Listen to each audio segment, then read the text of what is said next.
What's up, y'all? It's Timmy, and in this episode, we're continuing the road trip from California to Alaska, so let's do it. Welcome to Truck House Lab, baby.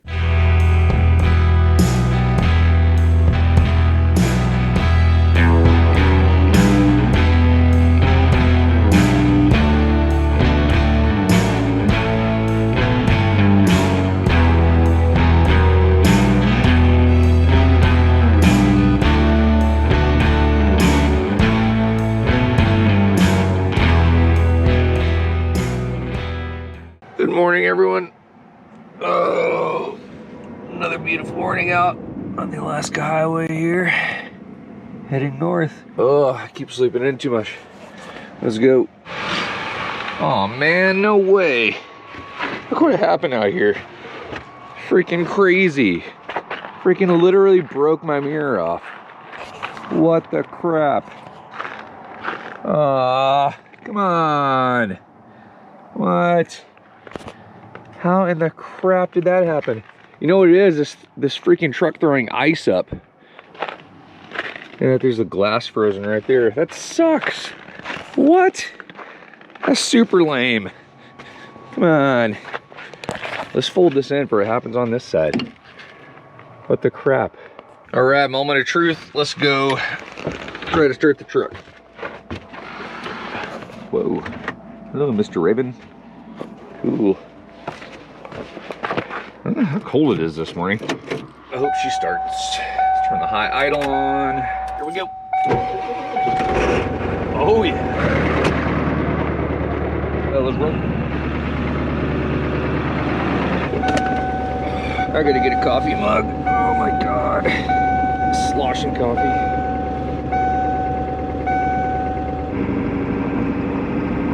All right, here we go. On our way.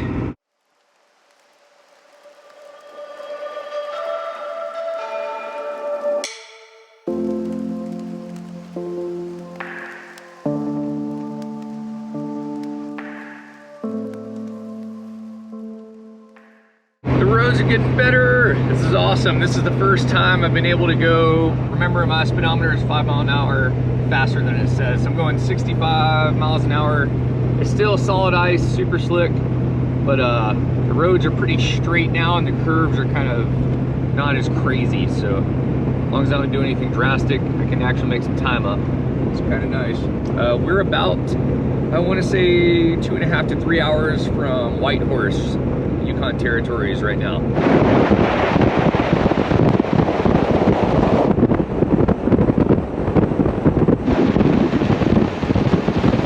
Oh, this drive is so gorgeous. I had an incredible road trip in the lower 48. I left Alaska Friday the 13th of August. I remember that, crossing the border from Alaska into Canada. And today is January 11th, so I'm gonna be crossing the border. That's nuts, no way. Is it gonna be Friday the 13th? Look at my calendar really quick, hold on. This would be crazy. If I cross the border like on the next Friday the 13th, that'd be almost too much. Okay, tomorrow is Thursday the 13th. So yeah, I'll be crossing the border Thursday the 13th of January, exactly 6 months later.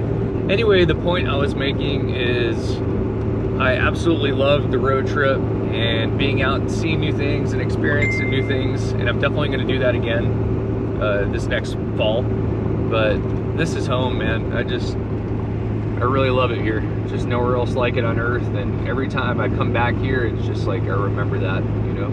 I've been driving for literally thousands of miles, going deeper and deeper into the wilderness, and I'm still going, and I've still got 1,000 miles to go. And it's such a cool feeling. Just being away from humans and just out in the deepest nature in the world, essentially. This is about as far out into wilderness as you can get in the world on Earth, and it's really special. Nothing else like it. I actually really love the seasons in Alaska, just the changes in daylight and the changes in what you do throughout the year. I think it's really cool in the summertime having, you know, pretty much it never gets dark. And if it does, it's like just kind of a sunset for a while, like 22 hours of daylight. It's just cool. You get so much done and you have so much energy. The sun literally just like gives you energy to keep going all day and all night to do stuff. And And then the winter time is the opposite. It's the seasons change and it gets dark, and you maybe have, you know, maybe 6 hours of daylight a day, a little less than that. It's just time to kind of catch up on your sleep and chill out a little bit more and relax and reflect and get little projects inside the house done, stuff like that. And you can still get out and recreate. You have a short window to do it, you know. But I really love the seasons like that. It's a fun change, keeps things interesting and switched up. The one thing you have to watch out for in the wintertime, if you're gonna drive the Alaska Highway, is a lot of these places that have gas or little lodges and stuff, they're actually closed. So pretty much every 30 to 50 miles you'll run across just like a homestead where people are living, and usually they'll provide some kind of service like hotels or gas or food or something like that, but most of them are actually closed in the winter. I think the people take off and just leave the cold for a while, so you have to be really conscious of that. So it's a long way in between fuel stations and lodging and food and all that stuff. Hundreds of miles usually. We're coming into the town of Teslin up here.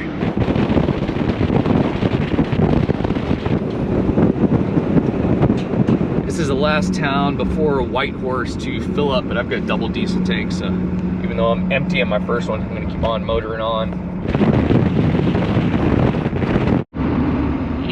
Guys broke down. All right, we're rolling into Whitehorse. This is the biggest city for pretty much 1,000 miles anywhere, it seems like.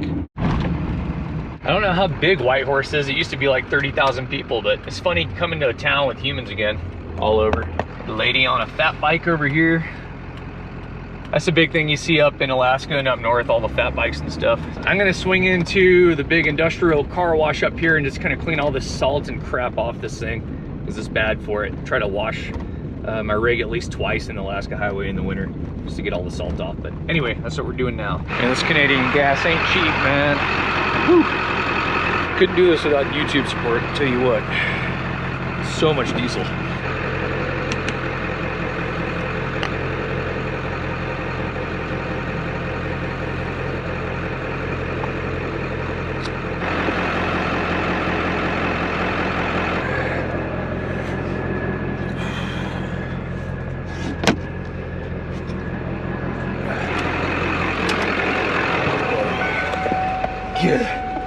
Ooh, it's cold out there. Just left Whitehorse. We got 144 miles to Haines Junction. Absolutely beautiful evening out today on the Alaska Highway. Not too bad, not too shabby. Oh yeah, there's the first snow machine I've seen in a while. Snowmobile, sled, whatever you want to call it. The guy's mobbing. Trail rider. We're almost to Haines Junction. It's gonna push on to the borderline tonight and see how far we can make it. Absolutely gorgeous evening out. I'm on the home stretch. Super stoked to be back in Alaska.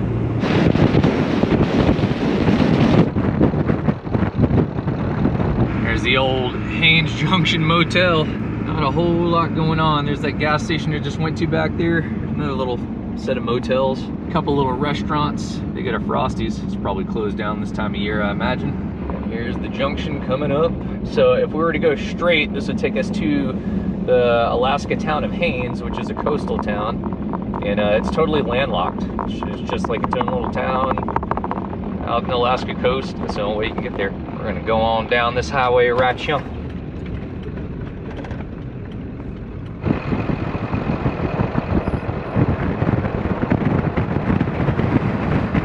Another little motel. They have several little motels out here. This is probably one of the biggest towns along the entire drive, honestly, this northern part. I'm kind of bummed we're gonna get to Coin Lake, or Coin Lake, however you pronounce it. We're gonna get there in the dark, so you guys won't get to see it, this super epic area, but we're heading close to the border as we can get. Oh, this drive's so pretty. Here we are at Coin Lake. I'm a little ways past Haines Junction. Absolutely beautiful evening out, and yeah. Old 7.3's running like a champ. We're Alaska borderline. Hopefully we'll cross it tonight if all goes well. Unfortunately, we have reached the frost heaves. So then about 2 to 3 hours from the Alaska-Canada border, the road starts getting really rough from the permafrost. And these things called frost heaves start appearing. Whew.